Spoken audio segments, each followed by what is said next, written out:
immensely generous. It's cost £20 million so far, and she cost £2 million a year.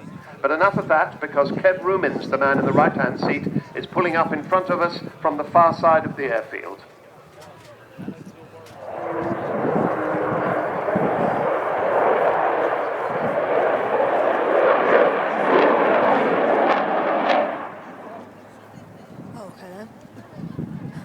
Just a short burst on the Olympus engines there as he pulls up for that steep wing over.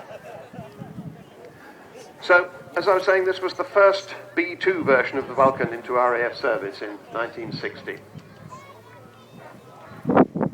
When the RAF decided to do away with the Vulcan in 1992, they still had this aeroplane and not many others because she was so popular as a display aeroplane.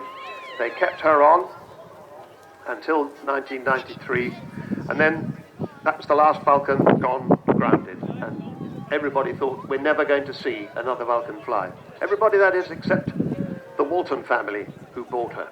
They bought this airframe and lots of spares of all kinds, and also Dr. Robert Fleming, who developed what eventually became the Vulcan to the Sky Trust. They said, we're going to fly her again. Everybody else said, can't be done.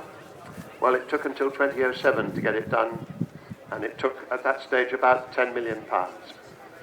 But they did it, and here she is, still flying today for much longer than anybody ever thought, even when she did her first flight in 2007 and her first display season in 2008. Look for the bomb doors opening as she comes by. Bomb doors are now open. And that is the huge bomb bay that carried 21 1,000-pound bombs all the way from Ascension Island down to the Falkland Islands. Down the runway. That's about half the course.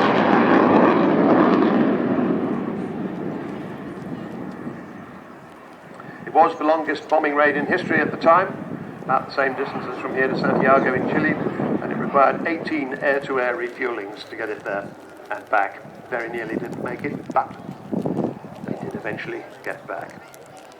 Also in that bomb bay, which you'll see closing as she comes round the second time, could be your name.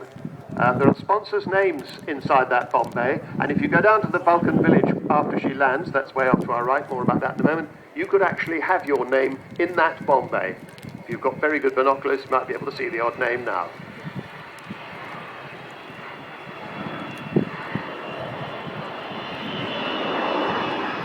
Third man on the crew, Phil Davis, the air electronics operator, just pressed the little switch to close the bomb bay doors there.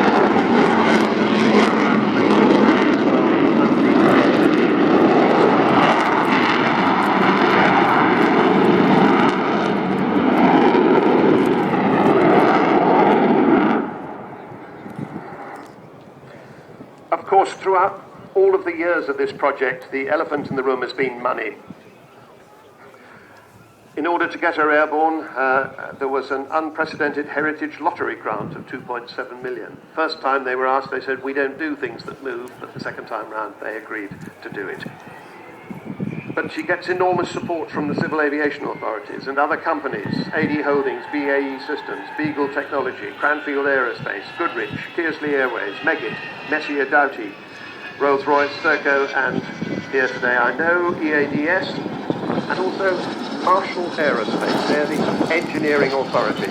They have had to satisfy the CAA, Civil Aviation Authority. They have the necessary capabilities and experience to be the authority for this globally unique restoration.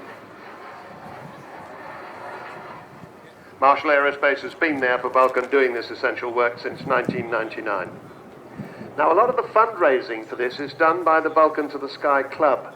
More than 8,000 members and rising, making it one of the biggest aviation heritage support clubs in the world.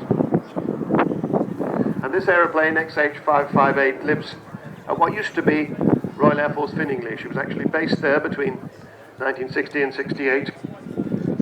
Now has the snappy title of Robin Hood Airport, Doncaster, Sheffield, but she lives in a sumptuous hangar there. She's very pleased to receive guests there when she's at home, so do pop in and see her. You have to book via the website.